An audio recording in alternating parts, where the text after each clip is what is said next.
किसी की गरीबी पर हंसना मत, किसी की मजबूरी पर भी मत हंसना, क्योंकि यदि आप हंसे तो जो मजबूरी आज उसके सामने है, कल वो मजबूरी आपके सामने आकर खड़ी हो जाएगी।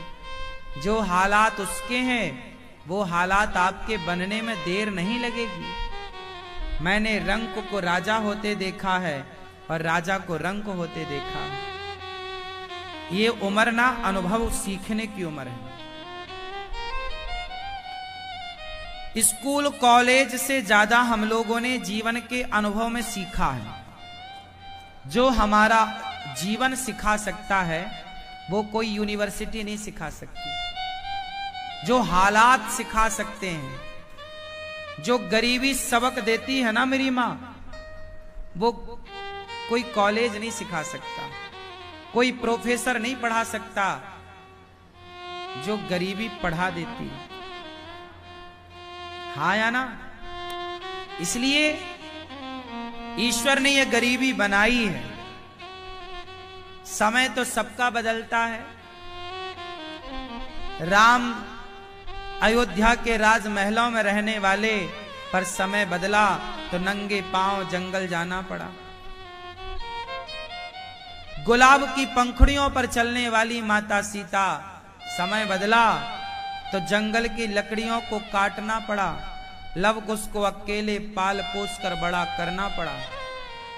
हालात क्या नहीं कराते, मजबूरी क्या नहीं कराती, समय क्या नहीं कराता। इसलिए समय का दुरुपयोग ना करो, सीखो। हर दिन हमें कुछ सीखना चाहिए, हर समय हमें सीखते रहना चाहिए, लोगों का अनुभव लेते रहना चाहिए। एक उम्र का अनुभव होता है साहब। जो ज्ञान 40 साल के आदमी को है, वो ज्ञान 20 साल 25 साल के लड़के को हो ही नहीं सकता, वो कितना भी पढ़ ले। मैं अनुभव की बात कर रहा हूं, डिग्रियों की नहीं। कि अनुभव जो है वो एक टाइम के साथ आता है, एक समय के साथ आता है। और अनुभवी व्यक्ति सब नहीं होते। याद रखना, उम्र बढ़ना अलग है और अनुभव बढ़ना अलग है। जरूरी नहीं है कि आपकी उम्र बढ़ रही है तो अनुभव बढ़े। कुछ लोगों की उम्र तो बढ़ती है, अनुभव नहीं बढ़ता। अनुभव किनका बढ़ता है? जो हर हालात से गुजरते हैं। जो हालातों से गुजरे ही नहीं, उनका अनुभव तो जो 2015 में था वही 2024 में है।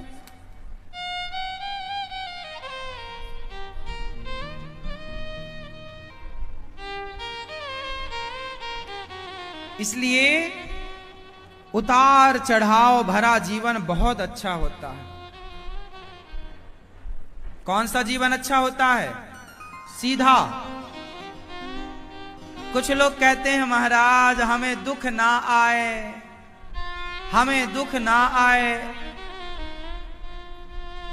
और कुंती बुआ कहती है भगवान हमें और दुख आए। क्यों? क्योंकि दुख जो सिखा देता है ना, वो सुख कभी सिखा ही नहीं सकता। इसलिए जीवन में ये दोनों आना जरूरी है, उतार चढ़ाव।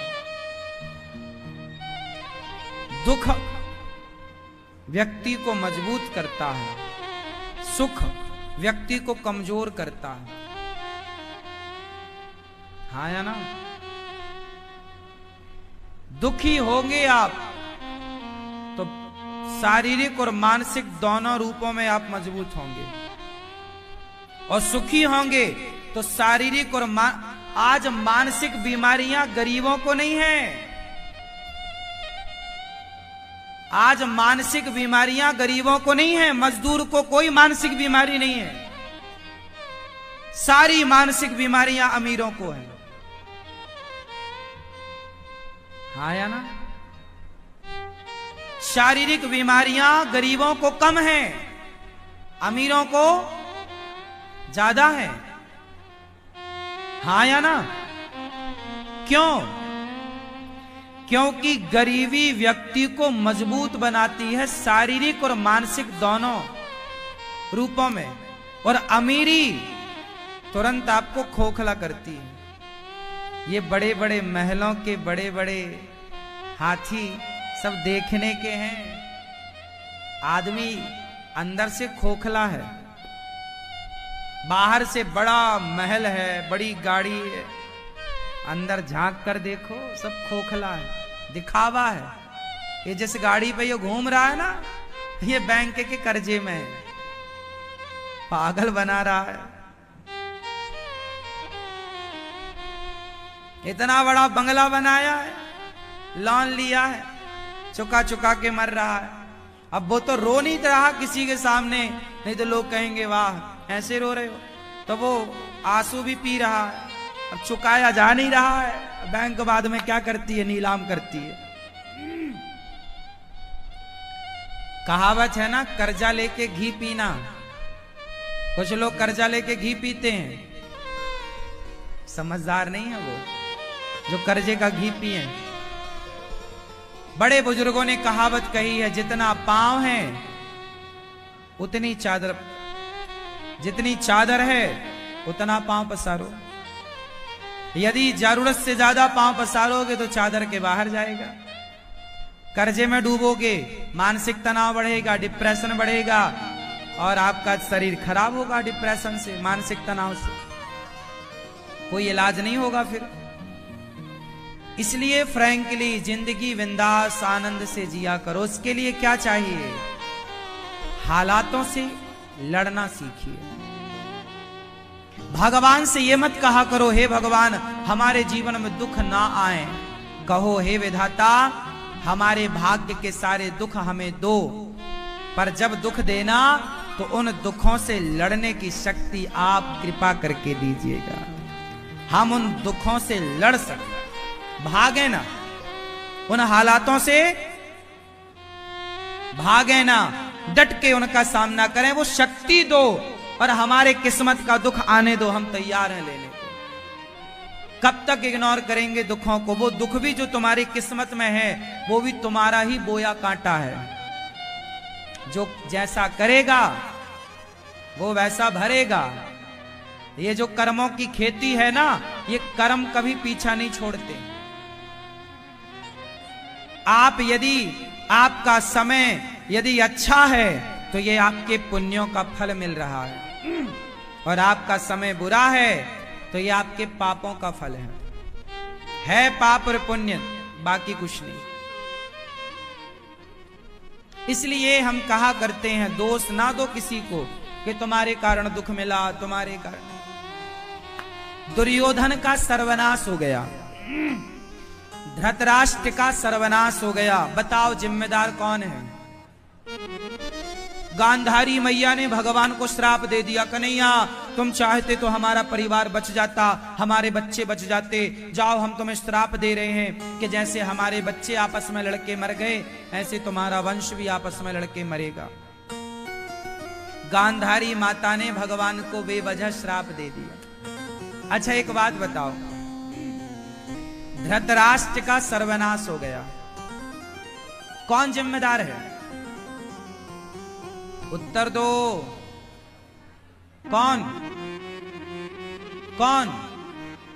जोर से, जोर से। कौन? खुद धृतराष्ट्र। क्यों? क्योंकि धृतराष्ट्र तो राजा थे ना, और राजा के सामने एक महिला के कपड़े उतारे जा रहे थे द्रौपदी के, वो चिल्ला रही है बचाओ, तब तुम्हारे कान में आवाज नहीं गई? बहरे हो गए थे तब तो तुमने रुई डाल रखी थी कान में, सुनेंगे नहीं। जब एक सभा में एक नारी का अपमान किया जाएगा तो भोगने को तैयार रहना। करने में मजा आ रहा है ना, लड़की का अपमान, एक नारी का अपमान करने बड़ा मजा आया। दुर्योधन हंस रहा है, मेरी जंघा पे लाके बिठा उसको, बड़ा मजा आ रहा दुर्योधन को। अभी सर्वनाश होगा तो और मजा आएगा। ईश्वर के घर देर है। जो तुम दूसरों का तमाशा देखते हो ना, सब्र रखो। बुरा करने से बचना मेरी मां। जगत देखे ना देखे, जगन्नाथ देख रहे हैं। देर लगेगी, 14 साल लग गए, 15 वर्ष लग गए दुर्योधन के सर्वनाश होने में, पर हुआ। द्रौपदी की साड़ी जिस दिन उतारी गई, उस दिन से, उस तारीख से 15 वर्ष के अंदर दुर्योधन का सर्वनाश हो गया। 13 साल का तो वनवास था पांडवों का, वो 13 गिन लो। 1 साल बात समझाने में, बनाने में लगी, शांति दूत बनकर गए, तैयारियां युद्ध की हुई। 15 साल युद्ध हो गया, 18 दिन में काम तमाम कौरवों का। बड़ा मजा आ रहा था ना द्रौपदी के कपड़े उतारने में। दुशासन उतार दो कपड़े, उतार बेटा उतार। जब ईश्वर तेरे उतारेंगे तब अक्कल आएगी। ये इतिहास के पन्ने पूजा करने को नहीं है जो तुम महाभारत और गीता की पूजा करती हो मेरी मां। पूजा करने से काम ना होगा, निकाल कर पढ़ा करो इतिहास को, पुराणों को। जो लिखा है उस लिखे हुए को समझो, और जो गलतियां इतिहास में दुर्योधन ने करी, कर्ण ने की, शकुनी ने करी, मंथरा ने की, कैकेयी ने की, वो गलतियां तुम मत दोहराओ। वो गलतियां दोहराओगे तो फिर तुम्हारे जीवन में एक महाभारत खड़ा होगा। ये इतिहास सबक है, सिखा रहा है, गलती ना करना। आजकल के लड़के क्या कर रहे हैं, लड़कियों को कुछ लड़के छेड़ रहे हैं। इन लड़कों को जरा बताओ कि रावण ने छेड़ी थी, सर्वनाश हो गया। तुम्हारी औकात क्या रावण से ज्यादा है? इतिहास से तुमने कुछ सीखा नहीं? कुछ लोगों के पति लोग, पत्नी है बढ़िया सुंदर, दया जैसी पत्नी मिली, शिष्टाचारी, जेठालाल को, फिर भी वो बबीता को ताक झांक करता रहता है। समझाओ जेठालाल को। रावण को भूल गए क्या?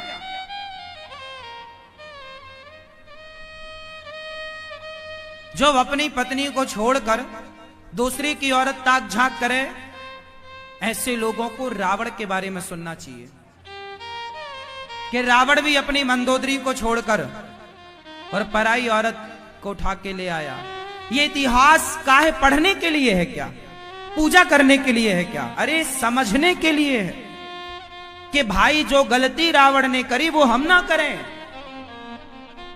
जो गलती दुर्योधन ने करी वो हम ना करें, जो गलती कैकेयी ने की, अपनों की बात नहीं मानी, खुद के पति की बात नहीं मान रही कैकेयी और मंथरा की बात मान रही है। जो स्त्रियां अपने पति की बात ना मानकर गैरों की बात मानेंगी तो तुम्हारा घर बर्बाद होगा, कोई नहीं रोक सकता। ना रह गई, रावण जैसों की लंका जल गई तो तुम्हारे घर तो माटी के हैं। भगवान की लाठी जब चलेगी ना, हाँ,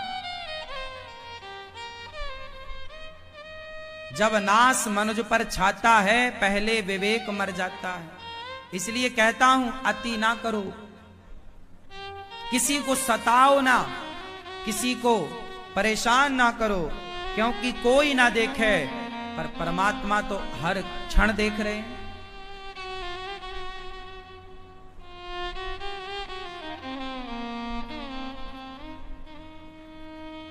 हमारे शास्त्र कितना बढ़िया मैसेज देते हैं, कितनी बढ़िया सबक देते हैं। सीख लो बेटा, एक अच्छे इंसान बन जाओ। राम, देखो इतिहास में दो लोगों का नाम है, राम का और रावण का। अब ये आपको चयन करना है कि आपको रावण जैसा बनना है या राम जैसा। इतिहास में दो नाम है, अर्जुन का और दुर्योधन का। अब आपको अर्जुन की तरह बनना है या दुर्योधन की तरह। इतिहास में दो नाम है, कैकेयी के और मंथरा के। अब आपको मंथरा की तरह बनना है, कैकेयी की तरह बनना है, या कौशल्या जी की तरह बनना है। इतिहास भरा पड़ा है अच्छे लोगों से और बुरे लोगों से। ये इतिहास चाणक्य से भरा पड़ा है, चंद्रगुप्त मौर्य से भरा पड़ा है। ये चाणक्य, ये इतिहास आक्रांता, अकबर, हुमायूं और संसार सच्चा है कि झूठा है? बोलो, संसार कैसा है? संसार झूठा है। कैसे झूठा है? सिद्ध करो। संसार झूठा है कैसे? कैसे? क्योंकि संसार में परिवर्तन है। संसार में क्या है? जोर से। और जहां परिवर्तन है, जहां बदलाव है, वो झूठ है। सच में कभी बदलाव नहीं होता। आपके शरीर में परिवर्तन है कि नहीं? लड़कपन, जवानी और बुढ़ापे का परिवर्तन तो है। आप बदल रहे हैं। आपका गांव बदल रहा है, आपका शहर बदल रहा है, दुनिया बदल रही है। जो बदल जाए वो झूठा है, जो ना बदले वो सच्चा है। ना बदलने वाले हैं भगवान, बदलने वाला है संसार। इसलिए सब कुछ मिथ्या ही है। सच्चा कौन? केवल भगवान। ईश्वर सत्य है, सत्य ही शिव है, शिव ही सुंदर है। सत्यम शिवम, सत्यम शिवम। ईश्वर सत्य है, सत्य ही शिव है, शिव ही सुंदर है। सत्यम शिवम सुंदरम, ओ सत्यम शिवम सुंदरम। ईश्वर सत्य, भगवान ही सत्य है। उमा कहाँ हूँ मैं, उमा कहाँ हूँ मैं, अनुभव अपना, सत हरि भजन जगत सब सपना। सब कुछ जो देख रहे हैं। अच्छा, एक छोटी सी बात सुनाता हूं, आपसे अभी पूछूंगा, ध्यान से कहानी सुन लो फिर उत्तर देना। एक राजा है, नाम है जनक। राजा जनक कहते हैं कि मैंने एक सपना देखा। राजा जनक ने एक सपना देखा। राजा जनक बहुत बड़े राजा हैं, उनके महल सोने के हैं, उनके पास थालियां सोने की हैं,